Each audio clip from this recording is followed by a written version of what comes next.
Well,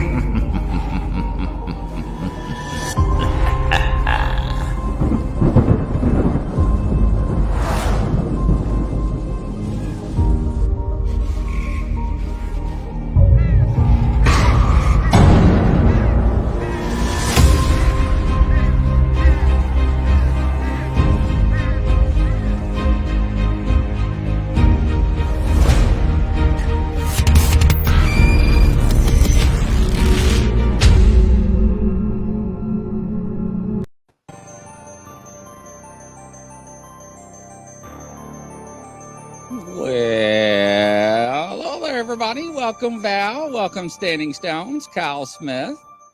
How's everybody doing on a Friday evening? Hopefully, everybody's doing well. So, welcome everybody to another edition in here. So, Christopher, what are you doing? Tonight we're going to be discussing remote viewing, a little bit of how to use it during paranormal episodes, and even remote viewing aliens. Interesting. So, what I was doing right for the show, my Amazon driver, hey, Tess H, welcome to the show, and Crystal. My Amazon driver is like, what are you doing? Are you like preparing for the apocalypse?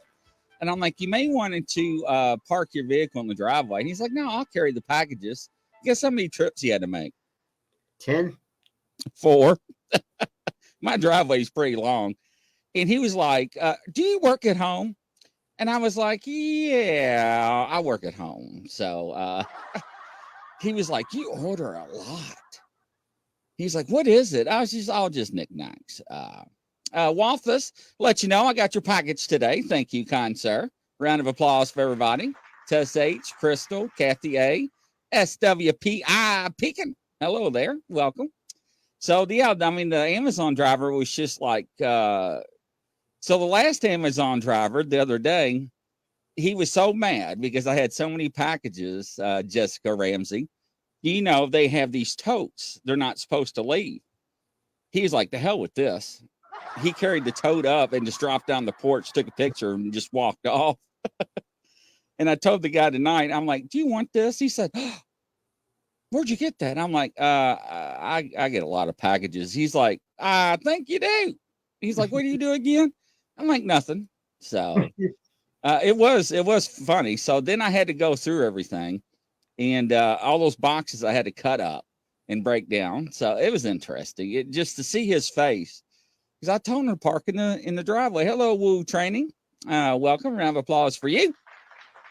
And speaking of beards up,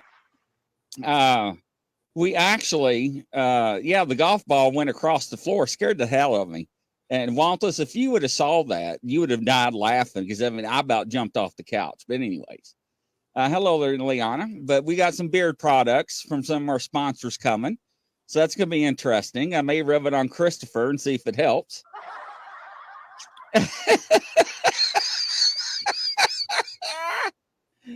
Oh, anyways, so remote viewing. It's like this: either I get lucky with it or I get lost.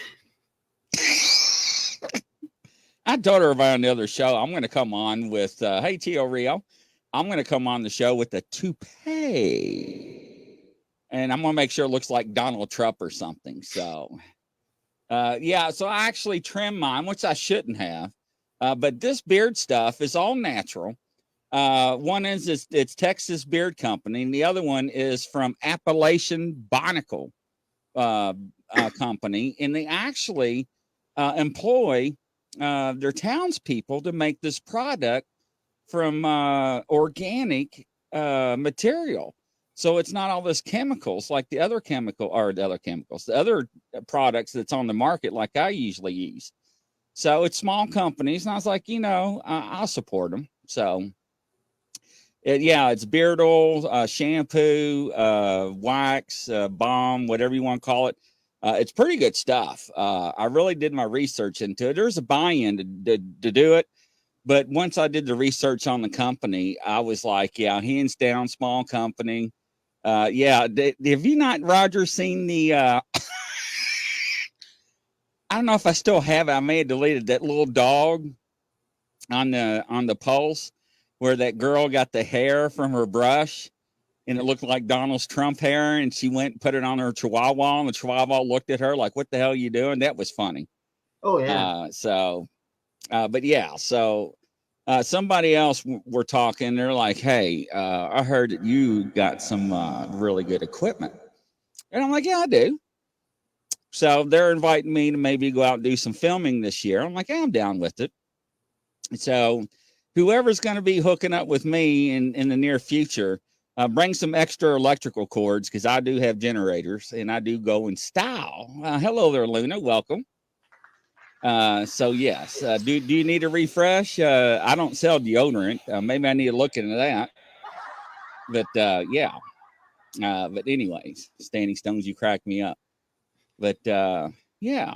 But anyway, so remote viewing. So I know that Angela Ford worked for the Defense Intelligence Agency, and she did remote viewing for the government. And she spied, well, I shouldn't say spy on the air, but she kind of like looked into the Soviet Union and some other cases she talked about. So how do you do your remote viewing? It's a very interesting topic, Christopher. Oh yes. First of all, I want to say hi to my friend Rachel. Yes, I do remote viewing. Actually, I work with the spirit guides and ETs, and they provide me some information to help me with remote viewing. But I also just use it as more or less a tool to find lost items such as car keys, um, wallets, cell phones people have lost. I can find wedding rings, jewelry, and bigger things like using it for missing person cases or even just murder cases, cold cases. It's a very wonderful tool because when you get tapped in or get locked in, if you know how to use this tool, once you get locked in, you can get so much information, even get as far as like license plates, house numbers, cell phone numbers, things you need, things that maybe the forensic experts or the police would use to locate that location or that person or that place. That is correct. And don't forget, Rebecca, I can use that Jedi mind trick. But no, yeah, actually, it's very interesting because a lot of people don't know about remote viewing. And when I first got into the field, I really didn't believe into it until I actually interviewed people and tested out their abilities. And it's very interesting when you test out people's abilities and see how they respond. And yeah, I tried trickery, and they every one of them called me out on it, told me what I did, and to get my answer, to get their answer. It was very surprising because it's like they were sitting right there watching me do it. So that was very interesting. So Rebecca, that's twofold. But anyways, but yeah, so it's very interesting. Astral travel. A lot of people don't believe in that, and I experienced that. Now, not me doing it, but somebody come and visiting me. And when it happened, I thought I was dreaming. And Christopher, as soon as it happened, I was like, was I just dreaming? And my phone rang, and she was like, What do you think about that? and I was like, shut the front door. I was like, what did you just do? And she told me, and I'm like, it freaked me out. And I was like, I was like, and she described what was in the room. And I was like, so I'm thinking, okay, we FaceTime. So I'm trying to think. And I'm like, there's no way that she knew exactly what I was wearing, what objects were in my grasp vicinity. And I tried to debunk it and I couldn't. But to experience something like that, it was freaky, Val. It really blew my mind. And we talked about it on several episodes. Because there are people out there that do it on a constant basis. And I knew people that claimed to do it, and I really didn't believe in it full heartedly, right? I knew there was something to it. I knew there was some validity to it, but how can you test that theory? Because in science, there is a method to test everything, to validate, right? And that's something you cannot test. But this incident was testable because the person validated everything, what took place, what happened. It wasn't ornery or nasty. It was just touching of the arm and the wrist. That's the only thing that happened. It wasn't anything, like I said, ornery at all. Right. It was so, it felt like the person was there, and that's what freaked me out the most. It was surprising. And the person was like, that's nothing to what people can actually do if you open up your mind and learn how to do it. And that resonated with me ever since then. Right? Exactly. Uh, Yes, I have done that before, several occasions. And if you do it like you're talking about, what I would do is I would not only maybe leave a clue or so, but I would take a mental notes, then go back and write those notes down, and then verify later with the person where you were at, and prove to them, let them know things that you wouldn't know otherwise, having not been there. Now, Laura, this person was not deceased. This person was alive. That was the most amazingest thing, because when she did what she did, it freaked me out, and I thought I was dreaming. And she called me right away to tell me, what'd you think about that? And I'm like, what do you mean? And she told me, and it just blew my mind. And then we had it was a long discussion, but yeah. And anyways, but it was wild. And I interviewed people, and they would tell me all the time, Grizzly, I go see so and so. And they would just go into a trance and be like, and they're out. And they train themselves how to do that. And my mind is so racing all the time. I cannot meditate. I mean, I use crystal bows. I use different frequencies on tuning forks. I do all that, and that helps. But anyways, what's your take on it, Christopher? Yes, it is a very good tool to have. I mean, it's a good way to go, especially if you're looking at like cold cases, murder cases, or lost children. You can use that tool to go to that area and really gather details, and even such details that would be so beneficial in the long run when it comes to turning in your work or handing over let's say, your remote viewing papers to pinpoint things. I've done it numerous occasions. I've even time traveled before. In fact, recently I did some time traveling, went back to some concerts. One of them was 1971, January 31st, and I saw Elvis Presley concert. In fact, I even took a photograph with my cell phone, because when you astral project, or even if you time travel, you still have your belongings and your clothing and all that with you, so you can use your tools. So we have seen pictures. Welcome, Gene Hudson. We have seen pictures that are back in the day, the 20s and 30s, allegedly are supposed to be time travelers with cell phones.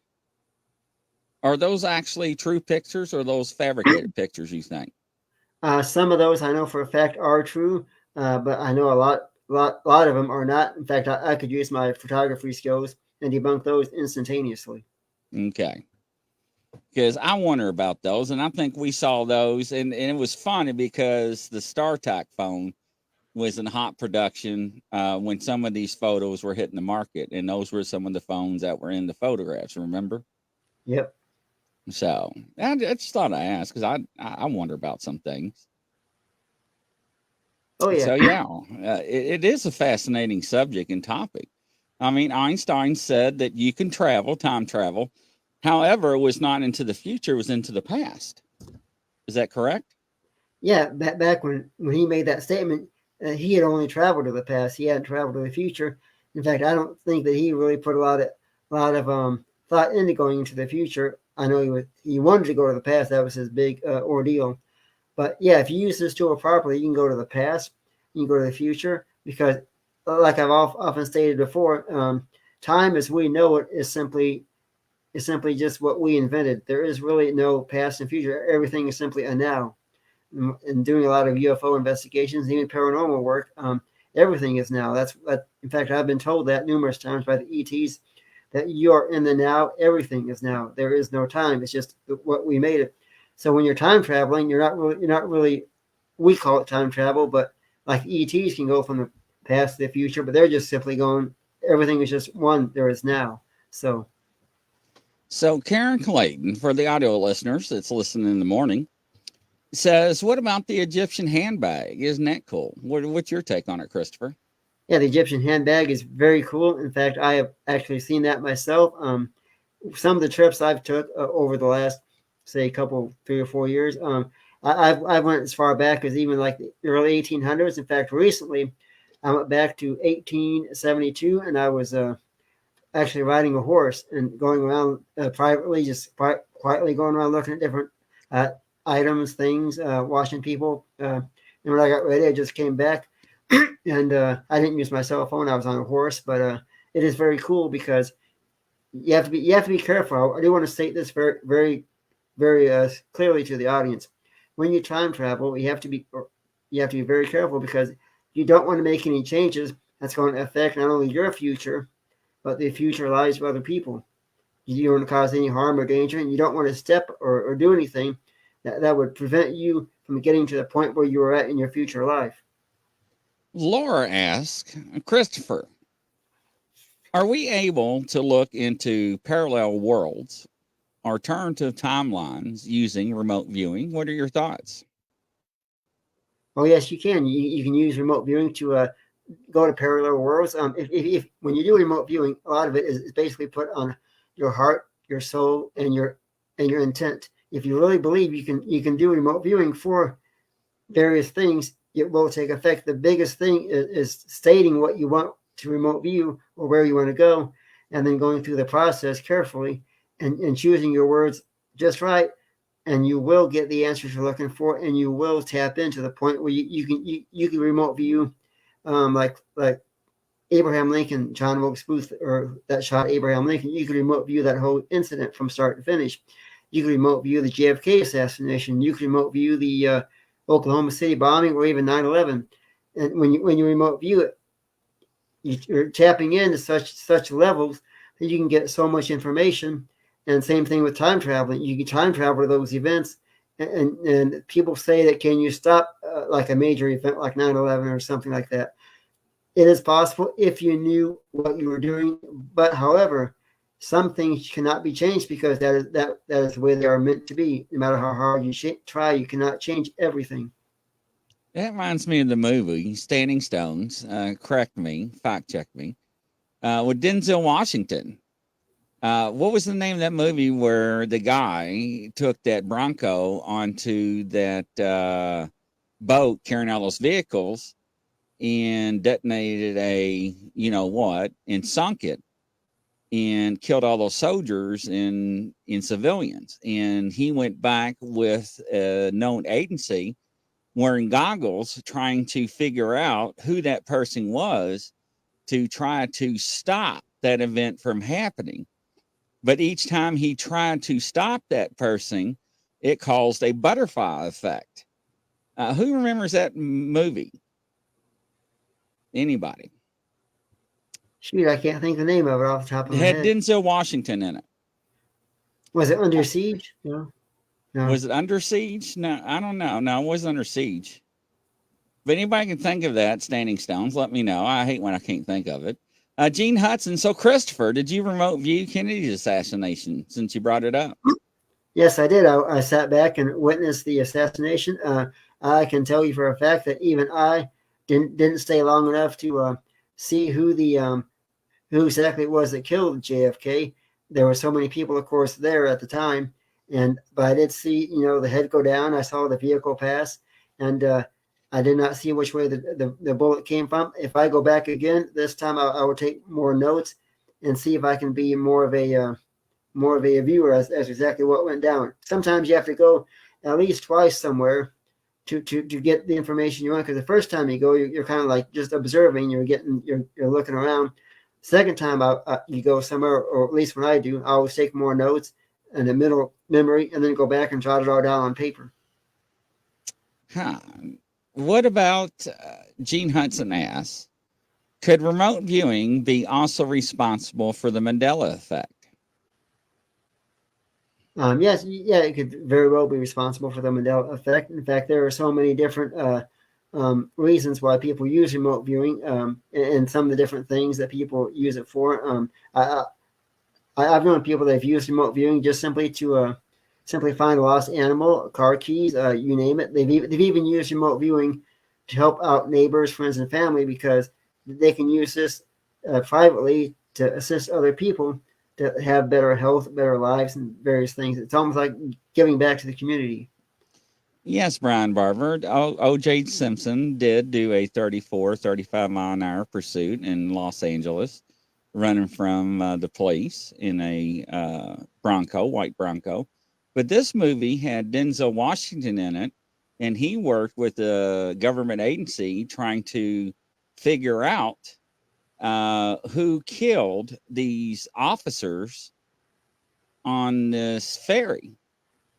And this girl he found washed up on the shore, the body that was included in the terrorist attack. He traced it back, and it's actual movie. So, and he used some kind of goggles with batteries, and it was like 24, 27 hours in advance. Once it passed, you couldn't go back. It was weird. It was a good show. So, welcome, James E. Ramsey. No, it's not deja vu. Deja vu is a different thing, but a lot of people have deja vu. So Susan F., what method of remote viewing do you use, Christopher? I have created my own method. I've been using it for several years. It's called Link Remote Viewing. What I do is I studied and got certified basically in all forms of RV.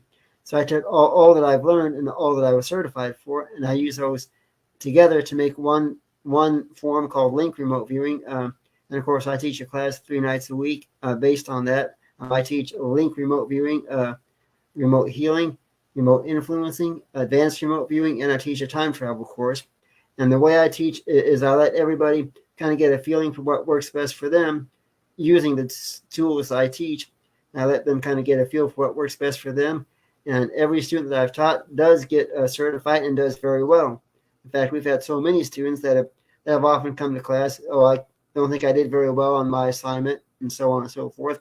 Then they see how well they did, and they're shocked because I teach in such a free and open, positive way that nearly everybody has been excellent. I've never had a student fail.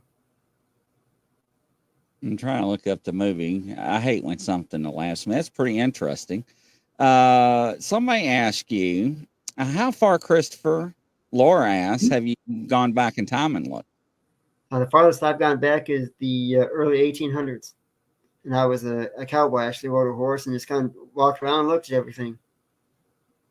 All right, I got Denzel Washington's movies list up. And let's see here. Remote viewing movie. I don't know if that will pull it up.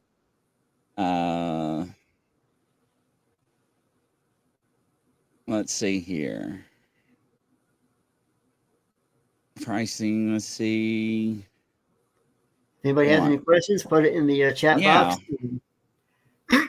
Please do. People who are curious about what remote healing is, for those who are listening, remote healing is the ability to heal various ailments, such as you can heal cancer, leukemia, basically anything from a common cold. In fact, I teach you a very fun and unique way to cure the common cold. Using these tools, like I've referred to as remote viewing, healing, and influencing, you can use viewing to, of course, find items, places, things. Then you can use healing to heal. Let's say you're working for a kidnapped victim. You can use healing, or a viewing, I should say, to go out and find that person that has been kidnapped, where their location is, get the license plate numbers, house numbers. Then you can use healing to go in and heal the person that's kidnapped in case they're injured, or if you feel like they're injured, you can heal them. And then what I use influencing for is a very, very unique tool, because influencing, you can change a person's behavior patterns, their actions, their motivations. You can change their thought process, and you can use this tool. Let's say you're working for somebody who has been kidnapped. You can use this tool to make the kidnapper turn himself in or drop his gun. In fact, you can use influencing in such a unique way So let's say somebody's holding up holding a gun to people that are holding people captive with his gun. You could influence that gun to become a very hot item. He would literally then drop the gun. In fact, proof of how well this works, I've used this tool in class recently to make two people in class scratch their head in the exact same spot at the same time, just to demonstrate to the class how well influencing works. I even did a demonstration where I showed the class how I can make it thunder, lightning, and rain on contact, and then shut it off instantly on contact. So they actually called the movie Deja Vu with Jennifer Lopez. That is correct, Brian Barber, and somebody else named the movie too. I just looked it up. That is called Deja Vu, the movie. That's right. So Denzel Washington and Jennifer Lopez. If you have not seen it, ladies and gentlemen, watch it. It's a good movie. Lorna, he actually works on cold cases every other Friday with other remote viewers and psychics on our crime show. And you work in other cases too in the past, Christopher? Yes, I've also worked in other places to do cold cases, murder cases, various things. I've had background in that as well, and so yeah, it's great to be able to use this to help out the people. The reason I do all this work is to help out every person I can in the world, because I made a promise years ago to the ETs and the spirit guides to help every person I could in exchange that I would be able to have a career. And so everything has worked out. I give back to them, they give back to me. Now, I know this answer, but I'll let you answer it. What method did Nostradamus use? I believe Nostradamus used what was known as, I could be wrong, controlled remote viewing, CRV. Yeah, and he looked in a pail of water, didn't he? Yeah, you're right. So, yes. So he was very accurate, and we're still trying to figure out his and the reason why we can't understand his quatrains is because back then he had to put them in codes, in ciphers, so he wouldn't get beheaded. It was very taboo back then. So, very good question. Go ahead, Christopher. Yeah, remote viewing goes back quite a ways. They were using this back in the old war days to spy on the Nazis and some of the foreign allies. And then, of course, around 1994, 95, it was rumored that remote viewing had not was done being used. They weren't using it anymore, and they said they weren't using it for military use and all that anymore because they didn't think it was very effective. However, I have reason to believe, and more than just a reason, I pretty much know this for a fact, they are still using it. They just are not admitting to the public that they're using it because they want to use this tool to kind of benefit themselves and kind of control us. Not that we. I personally can't let anybody control me because I have ways of using my tools to give back to them so they can't get my information. Have you ever gone back and got lost trying to come back from remote viewing? I have done some time travel and a little bit of remote viewing mixed with that to go back and look at certain events. In fact, one recently back in October, I was using remote viewing to and time travel, kind of a combination of, to go to a concert in Europe. I wanted to go there and gather just enjoy the show, take some photographs. And while I was there, I got so involved with some people I was talking to that when I came back, I was a little bit late coming back. I came back at 5:30 a.m. and I wanted to be back by 4 o'clock to get some sleep. So I had to be up at 6 for work. So I wanted to get at least 2 hours of sleep, and I was late. But I had a good time at the show. Interesting. Roger says, when going into the past, would the people of the time period be able to see you? Oh yes, if once you get so involved in this and you've done this often enough, your soul, your body, your spirit per se, becomes so there at the moment that yes, you can interact with people from the past. You can speak, have conversations, break bread with them for that matter. There are you get so involved that you are actually there. Gene Hudson comes out and says, I always wondered what the moral side to remote viewing is after all you watching people without their permission. And if you can interfere, you do, then you can change how many people's lives, right? Wrong? Where you stand on that, Christopher? That is very true. That's why when I time travel and or remote view, either one, is I'll always go there just to observe. I try not to interact, I try not to interfere with people or things that are supposed to happen. I'll always like to go twice, just go once and observe. And then if I find it interesting and I do want to interact and I feel it's safe, I can go back a second time and then interact and communicate, because you don't want to change anything in the world that is meant to happen, because there are certain things, certain events in life that has happened that shaped our world to where it's at today. And so if you make too many changes or get too involved, you could actually change a person and then go back to reality where you're at now and realize, well, I shouldn't have done that, because now he's not in that life position he was supposed to be, or that this event didn't happen the way it was supposed to because I accidentally changed it. So, yes, looking in a pail of water is crying, just for the ones that didn't know. Rebecca comes out and asks, Christopher, can you taste food when you are remote viewing?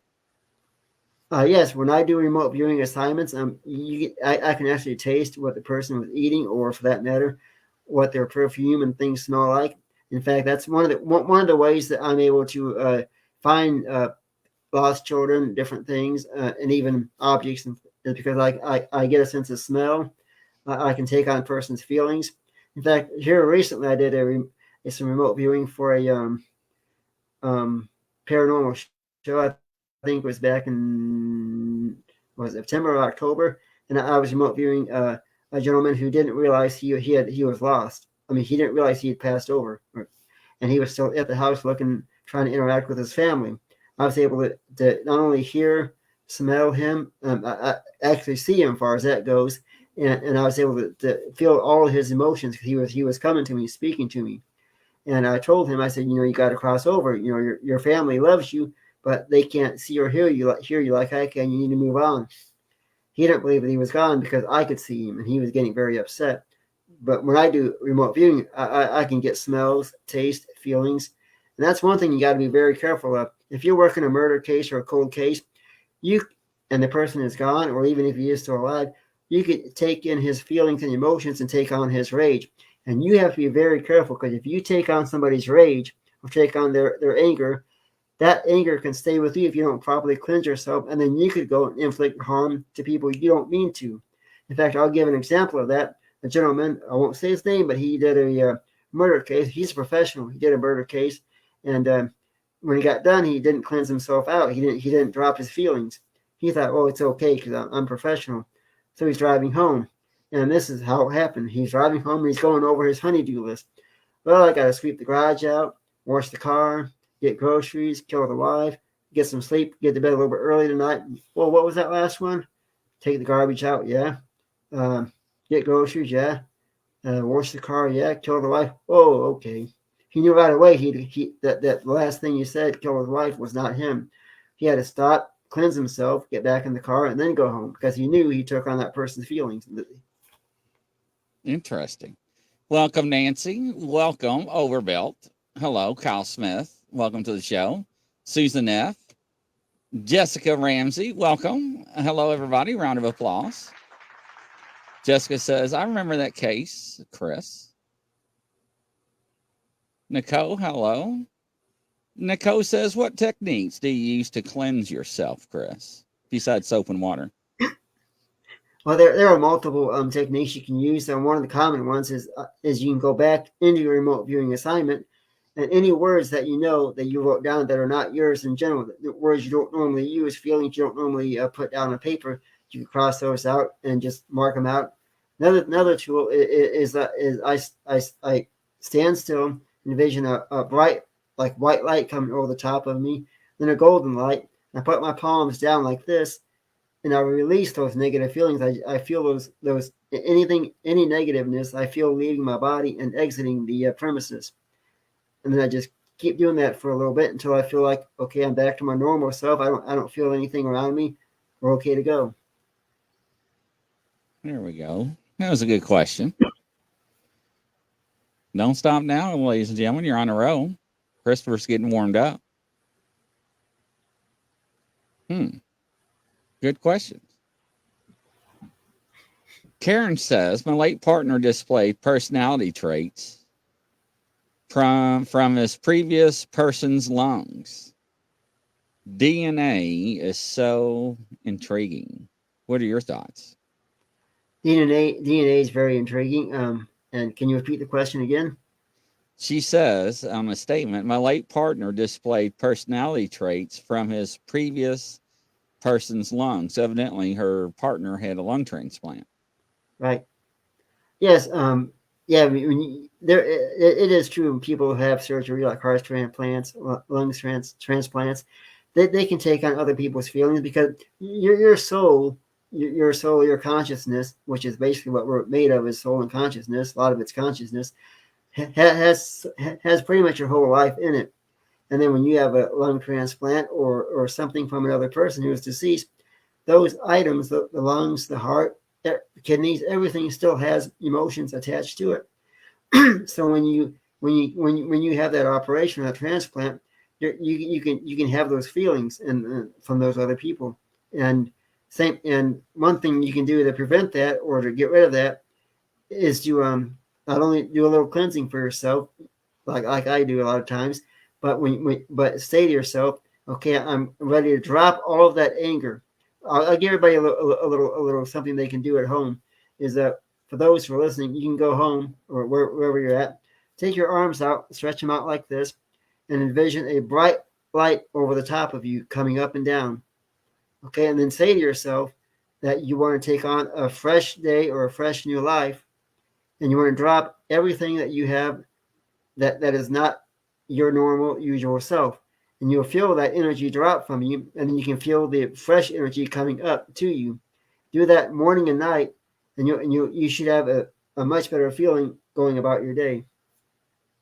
Interesting. Welcome, Brandon, to the show. Hello there. Hello, hello.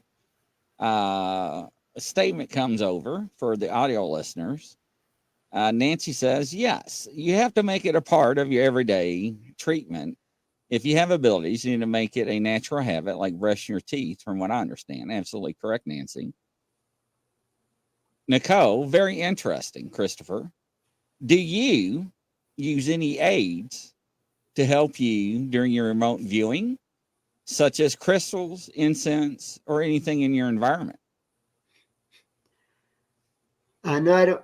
No, I don't use anything to assist me other than I have help from the ETs and the spirit guides that I work with every day. If it wasn't for them, I don't think I would be as great at everything that I do because I mean I have abilities naturally, yes, but with the ETs and spirit guides that come to assist me, I'm able to become more. I want to say more in tune with what I'm working with. In fact, we have another question here. How would someone know if they were being remote viewed, and how would you protect yourself from it? That's a very good question. When you're doing remote viewing, let's say that having these abilities like I have, I get a sense that somebody is trying to figure out, trying to gather information. I get like a feeling that comes over me. And then what I would do is sit down and do a session which is remote influencing. Okay, so I'm going to go into influencing. I'm trained to the point where I can do a lot of remote viewing just up here. So I'm going to envision a sheet of paper. I'm going to put down who I feel is remote, who is remote viewing me, and I'm going to put down whoever this is. I'm going to go through my session. I'm going to put words back at him that blocks him from getting information from me. So he's now going to see a block. Everything he tries to get from me is going to be like hitting a brick wall. He will not be able to get past that wall because I'm doing influencing to block him. Brian Barber says, does remote viewing take a toll on your body, either physically or energy wise? And is there danger of any side effects? Yes, in fact, one of the cases I just did within the last 3 or 4 days for a case we were working on, I felt like I was having a heart attack because the person that I was remote viewing, her incident, I felt a heaviness right here in my heart. I felt myself ready to. I was literally going through like a heart attack. I was sweating. I had nauseousness. Everything was happening, and but I wanted to go through that. I accepted that so I could gather the information I needed. And one thing that happens a lot when you do remote viewing is it drains you because it takes all of your energy out because you get so involved in that person, that place, or that item, whatever it is you're doing. It takes your energy out because remote viewing can be anywhere from sometimes up to 15 pages of information that you get, and it drains you because the person that you're remote viewing's got such energy, such feelings that drains you, plus your own physical work that you're doing, it can be tiresome. Jessica states, I've seen you use remote viewing on our investigations, and it's very similar to remote writing. What is the difference? Not so much a difference, other than some of the techniques are different. Remote viewing, of course, requires a pattern of things like you start off with this, and this. But then, of course, I'm trained for all areas, so remote writing is not as intense. Remote writing, a lot of it is just going by what you feel, and remote viewing is the same thing. You're going by what you feel, but there is a little bit more technique to it. One thing I will say the difference in the case of remote viewing compared to writing is remote writing, you're basically just writing down everything that comes to you, whereas remote viewing, you got to process. But I'm trained in multiple ways that I can do remote viewing just up here in my head. Now I can skip a lot of steps because of the ETs, the spirit guides I work with, that I can just get information just at a hat's notice. Nicole says, remember this saying, if your ears are burning, someone is talking about you. Maybe they are remote viewing you, LOL. Roger says, do you wear clothes to fit the time period you travel to? I did to begin with. I will admit, to begin with, I did. But now when I time travel, usually at night, I'm just wearing basic standard clothing. So when I go somewhere, I pretty much blend right in. Of course, I go to a lot of concerts because if you go to concerts, you don't have to worry about trespassing or changing things. You're free to just sit and enjoy. So when you go to concerts, you're wearing just basic clothing. I fit right in. There is something funny I will say real quick. I went to a concert once and had such a great time. Went back a second time, and I did something wrong the first time I was there because the second time I went, it poured down rain. And I got soaked. I came back drenched. Yeah, I remember you telling us about that. It was very interesting. So, very interesting. Hello, Nicole. Welcome, welcome. Any more questions, ladies and gentlemen? As I sip my half and half tea, it's lemonade and sweet tea. If you never had it, try it. I love it. Amen. We'll get into a topic now, remote viewing ETs. I know people will find this very interesting. I saved this for last because this is such a great topic because I remote view the ETs. Not only do I work with them on a daily basis with remote viewing, but I do have been known to use this tool to call in the ships, as they say. In fact, one of the recent ones, I actually filmed an episode where I was remote viewing the ETs, and when I was doing the remote viewing for them, I asked them, could you please show yourself? And they came. Could you identify yourself? And I was writing down the names of them, which were the Nordic beings. And I did the whole remote viewing with them, asking them a lot of questions like where do you live? What is your home base? And they said the backside of the moon. Okay, I asked them, where do you keep your supplies? I know you have to eat and like we do and stuff, the backside of the moon. They also made a comment during our remote viewing that they have a base on, believe it or not, Mars. They have an area there, and they were naming off different places and things I never heard of. But I use this tool that, like I say, to bring them to me, and then I communicate with them, ask them questions. One of the things they did say that they wanted us all to, as they say, communicate together, and their exact words were, and this is written down, we are one cohesive unit, which means that we are all one nation under God, more or less. They don't refer to it as God; they refer to to God as a higher source. Whenever you mention God, they always say, well, that's our higher source. And I remote viewed for about 5 pages worth of information before they left. And the only thing is, when I did the remote viewing is I have to be careful because you don't want to channel in other things that you don't want there. Because sometimes when you're remote viewing, other things can come into your area, like things that are not positive, and you have to make sure you keep those at bay. All right, so we got a lot of questions and comments that flew in while you were talking. Rebecca, have you ever taken a date? A date? A date viewing with you, is that possible? I could, yes. I've not taken a date viewing with me, but I would. I'd be willing to. Gene Hudson, so if you're back in time And you end up in a period with the sickness. Can you catch that illness? Yes, that is very true. In fact, recently I did some remote viewing for an assignment that I had, and I ended up getting a stomach flu from it for about 24 hours. Lorna, have you ever wanted and tried to stay somewhere? I have actually stayed somewhere. In fact, I went and did a trip back in, I think it was the middle of October. I went down to Europe to one of their all night big concerts, and I went there. I stayed overnight at a hotel. I went to the concert. Afterwards, I went to the hotel and slept. Then I came back at the exact moment in time that I left, so that way I wouldn't have actually been gone too long, or not at all. Nancy, yeah. When your ear, not plural, rings, it means they're talking about you. And if you pull on it, your earlobe, it makes them bite their tongues. I've actually heard about that, Nancy. I never validate that. Brian Barber comes in, shoots across the bow. What's the longest Christopher has ever done a viewing? The longest assignment I've ever done, I did one back in October for a missing child who had been gone for 3 months. I was able to gather license plate numbers, house numbers, the exact location where she was at. I knew what she was wearing. I knew everything about the whole incident.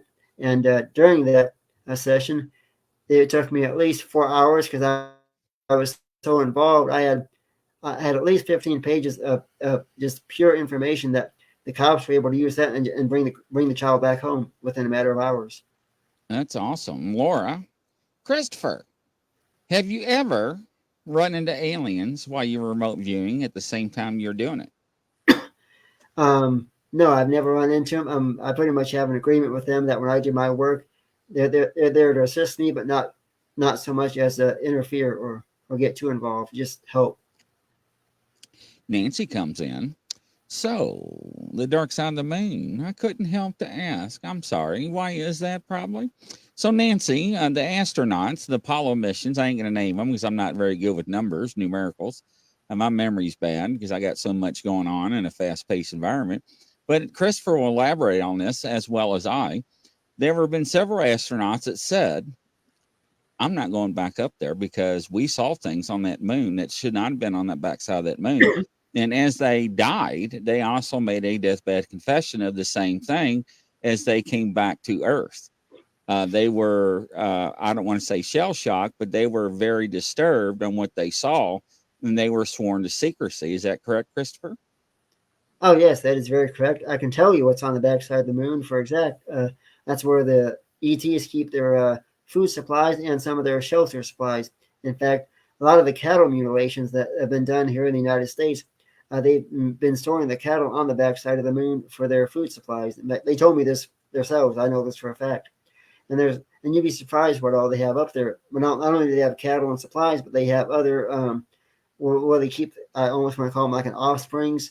They keep their consciousness in jars, big like jars and stuff up there as well. Karen Clayton asked you, have you ever been underwater, Christopher? By doing remote viewing? I've never done an underwater case with remote viewing at all. Rebecca comes in. Grizzly, can we go see Bigfoot without the danger by remote viewing? Actually, Rebecca, there is a group, Bigfoot researchers, that actually will remote view locations for people to go out and investigate where these creatures are. They're very well known for their accuracy in the Bigfoot world. It's very interesting. And Christopher, would you like to elaborate on that? I've never remote viewed Bigfoot other than one time I did give it a shot, and this is years ago when I first started. And the only thing I got out of it was large, and then I drew a picture of an area. It was somewhere down in the southern states and near a wooded area. I forgot what the name of this area was, but I drew what looked like a large foot, and I tried to communicate with him. And all I got was here, and he's more or less made me think that it was his area that I needed to get out of there. So Nancy sounds like she's got a crush on somebody. I know this sounds like I'm joking, but here, correction, but I'm joking, but he is the first person that came to mind while I'm thinking.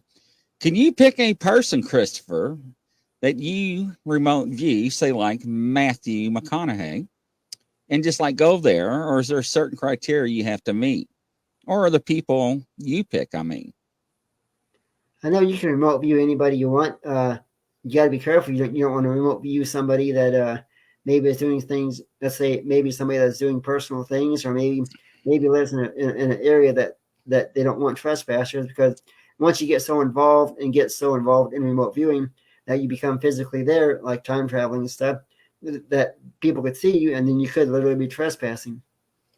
so Nancy, most people that remote view have morals, have standards, ethical standards that they do not breach, and that's the way they should have. So it's very interesting.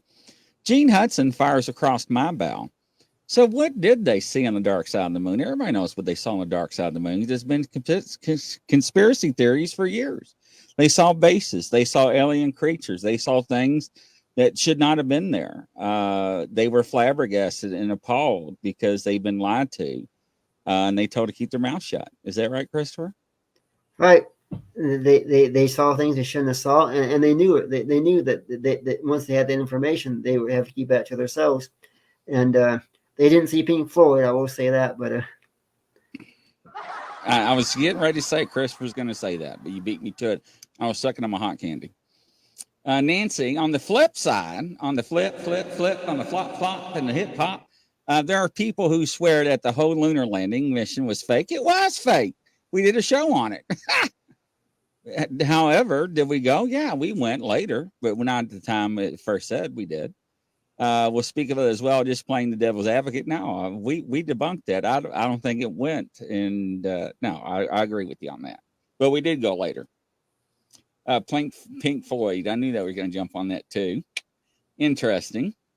Sisters of the Moon, sweet Jesus. Anyways, there's some good questions, ladies and gentlemen. Laura says, I wonder if the real reasons why the first men on the moon were quarantined for 3 weeks after the return home. And down the rabbit hole we go. I believe they were quarantined because they felt like they had some kind of substance and possibly even some, I want to use the term, not so much radiation, but like energy. And so they needed to stay until they got everything removed from them. Roger, if you want to go to Bluff Creek, everybody's inviting me to go everywhere to do filming. So let's do it. I'm game. I'm game. So let's do it. We'll have fun. Norma, Gene, I heard during the displacement, people are taken to the moon for food and slavery. I heard a lot of things, Norma. It's very creepy and disturbing. Brian Barber shoots across your bow. Here we go. Has Christopher ever been caught while remote viewing someplace where there were consequences? What, like he was doing something improper? Christopher? What? No. Have you? There's been a few occasions where I remote viewed somewhere and had to make a few apologies. I won't go into details because that person is still alive now. I done put you on the radar. I done picked this up. You gotta throw the dirt out. Real? Had you what? Have you really? Well, I was having so much fun, and I just look. Then I had to. Are you blushing? You're blushing. Look at him, ladies and gentlemen. He's blushing. Oh my God, Christopher's blush. I've never seen him blush before. It's like this, you're psychic, but then when you get so involved in time travel and having fun, you forget where you're at and you're like, sorry. Nancy, well, that kind of bums me out because I watched the whole thing on TV believing in it, but bums me out because the first time I heard of it, I just threw it out there. What are you talking about, Nancy? The moon landing? I mean, come on. I mean, we watched the 70s and 80s movies, and we're like, what the hell? Why was we scared? Why did Jaws in Godzilla cause me nightmares as a kid? Wah, wah, wah, wah, wah, wah, wah. You know, that would terrify me going swimming at the lake, man. I used to throw rocks in the water, stones, to make sure no fish would be around. Then when fish would nibble on me, I think it was baby shark. Now that song's going to be stuck in my head. Brian Barber. Anyways. Brian, can you believe Christopher blush? I cannot believe that. Those astronauts were toast after. Yeah, they sure were standing stones. Very interesting. Very interesting topic.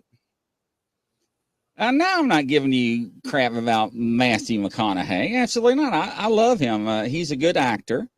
I think the world of him. He's got a lot of morals and he's got good character. I like his movies too. So, and there ain't nothing wrong if you got a crush on him. I think she Nothing wrong does. with that. Yeah, it's like the Blob and the birds. I know. Yeah, you watch the bird movies now. You're like, really? And that scared me. Hello, Mark. Welcome to the show. I'll give you a round of applause. But that did Godzilla. I would have nightmares on Godzilla. Run! Here comes Godzilla. Anyways, but no, I mean, you just stop and think about it. You know, we actually played the lunar landing and taking off. Cujo was another good one. Yes, stuck in that station. You never seen Cujo? That dog was scary. Yes, it was. Crystal. I was still on the police force when Magic Mike came out, and I got set up. They're like, Grizzly, you need to go in Theater 7. There's a disturbance. I'm in hot pursuit. So I go in there, and everybody starts. I didn't realize it was Magic Mike, too, or Magic Mike, whatever, the first one. That was embarrassing. Yeah, I never lived that one down. Hello, Anna. Welcome to the show. And then I had to stand out front as all the movies left. Yes, I was working off duty at the time. That was embarrassing. Now I did blush on that. But anyways, Laura, would someone get caught if they try to remote view someplace like S4 Hangar 18? No, I heard they do it all the time. Do they, Chris? If somebody get caught if they try to remote view someplace like S4 Hangar, oh yes, they would. They would get caught very well. In fact, I tried to remote view Area 51, and while I was walking around Area 51, I only got so far. I won't say where I was at in the building, but it was like I couldn't move any further, and it was like I knew I had to go back because I couldn't move any further. It was like somebody there just had like a block where you could only go so far and you could not move. But I know where to keep the craft at. And if you want to ask a question, I have not prepared my prayer or rung my bow. But Christopher's here. Go ahead and ask a question, and I'll see if I can hone in. What kind of question would you like to ask? And that'll be the last one. Anybody and wants Nancy to ask says, the birds, Tippo Head You're On. Yeah, those are Lincoln Lawyer. I love that movie too, Gene. That was a good movie. So go ahead, Ann, ask your question. So, but you know, when we look at those old movies and it's like, but what is still good to watch? Star Wars, Return of the Jedi, Empire Strikes Back. Those are still classics. Oh yeah, Ghostbusters, Back to the Future, Cujo. So, Cujo. do you see remoting relationships with any male friends? I know, please. Well, first off, you need to narrow down your list and don't be open to everyone that you're trying to fish out. I don't know what's going on. Narrow down your list and you need to be kind of picky. I don't know why. Just make a list and hone in on that. I don't know if that resonates with you. That's what just came right at me when I clicked on you, and I'm going to stick by my gun. So I'm usually pretty accurate on that. Christopher, what are you coming up with? Yeah, I agree with you. I'm thinking maybe there'll be a male friend that comes in around this summer. I'm thinking May or June, but you have to take it slow. Don't just jump the gun. I don't know why. It seems like I don't just. Yeah, if I know I was going to answer questions, I would have said my prayer and got my pendulum and everything else out. But no, there's some good movies. But I mean, we look at the movies now, we're like, man, that really rocked my world. And but you know, you look at the Star Wars movies. I mean, it's just amazing because the technology that they used back then, right? Hey, Cindy, welcome to the show. Is that it doesn't look like it don't look real old is what I'm trying to say. Right. When you look at the moon landing, you're like, yeah, Nicole, I'm glad you caught alive. I miss you, dear. Cindy says, sending love to everyone. We'll send you love back, and we'll give you a round of cheers there. But interesting. All my friends very nice, but slow, mostly friendships, but like a romance. Well, sometimes you have to have a conversation to let them know your intentions. And I'll say this. So we'll talk about banks and financial institutions. We'll break it down. If you want to cash your check at someone's bank and they're not stamping it and they have no interest, then I wouldn't waste your time, because there is a man out there that's going to find you, and you're going to find your soulmate. But I do see something working out with whoever you're talking to in your circle. But I think you may have to shake them a little bit and let them know that you're interested, was what I was trying to say nicely. Sometimes men are slow. Anyway, as my grandfather would say, you got to risk it to get the biscuit. So, Christopher, what? What did you say? I said you got to risk it to get the biscuit. What's a biscuit? You ever heard that saying? No. You got to get yourself out there and let yourself be seen or heard to get the one you love or the one you want. Huh. Okay. My mind must have meant in the gutters. I was like, are we playing bases? I'm like, hold up. This is a family show. And I'm seeing it somebody around your age. I don't think it's an older person is what I'm seeing. Now I don't have a pictures of your buddies or your friends. So, but let me explain something to you. When you talk to somebody about things that may happen in the future, this is free will. It can change. People can change. Your direction can change at any time. So nothing is ever set in stone. You can alter your future in what you do now. You can set your destiny as well and pave your path to your goal. You have to remember that, because a lot of people want quick answers and quick fixes, and they want to go to the shortcut and get to the pot of gold. Well, it's not always that way. Sometimes you have to stumble and fall to get to that pot of gold, if that makes sense. So I know, Rebecca. I was like, what's he talking about? I mean, it had me worried there for Rebecca. Yeah, a tow truck. I was like, he just said it on the show. Anyways, I deserve a what? He's laughing so hard. Crystal's like, wow. Crystal, it wasn't what we thought, dear. Okay, so I just had to. I really thought that's what he said. Anyways, ladies and gentlemen, it really.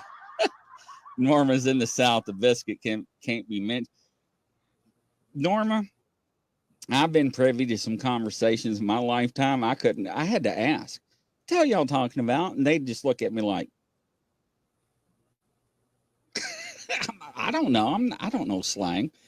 You know, when I came a detective, I had to take a slang test, and this is awful. I flunked it 3 times. No kidding. Yeah. Anyways, Anna says one's much older and another one's much younger than me. Now this person's not too far off from your age, so that's going to give you the direction for you there, Anna. Or Ann, sorry, not Anna. Yeah, Laura. But anyways, Rebecca says you have to kiss some frogs to find your prince. Christopher is blushing again.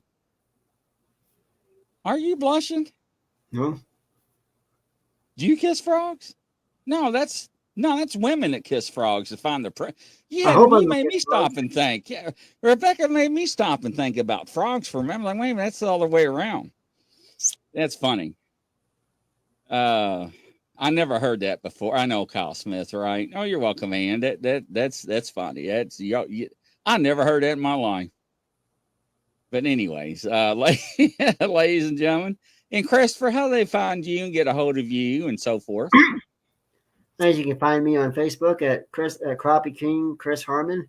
That's exactly the way it sounds, Crappie King Chris Harmon. Or you can also find me at SWPI Pekin on YouTube and subscribe and watch our shows. I'm also on MUFON.com as a paranormal investigator and a Also, you can find me if you want to take my psychic classes. Send me an email at mufon.chris@yahoo.com. It's a $200 course, and then it's 8 weeks, and you get certified as a remote viewer. And then you can move on to my other courses, influencing, healing, advanced remote viewing, and time travel. Interesting, Chris. Thank you so much. Wait a minute, wrong button. I could y'all got me laughing. I can't hit the right button. So yeah, biscuit. That's funny. So from coast to coast, ladies and gentlemen, we'll catch you tomorrow night at 6 o'clock on our next show. Goodbye, everybody. Thanks, Christopher. Thank you very much. Bye bye.